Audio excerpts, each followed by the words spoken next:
When looking at financial data, averages can often hide the truth. Quartiles help us see the full picture of how numbers are spread out.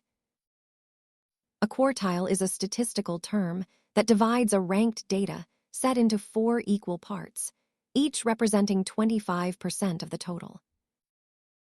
Think of it like splitting a group of people into 4 equal teams based on their height or income level. These markers help analysts identify where the bulk of the data sits and whether there are extreme outliers at the high or low end. While an average gives you a single number, quartiles show you the range and consistency of your financial variables. By plotting data into quartiles, we can clearly see the gap between the bottom earners and the top earners in a population. Always look at the spread of data to understand the risk and variance in your investments or financial projections.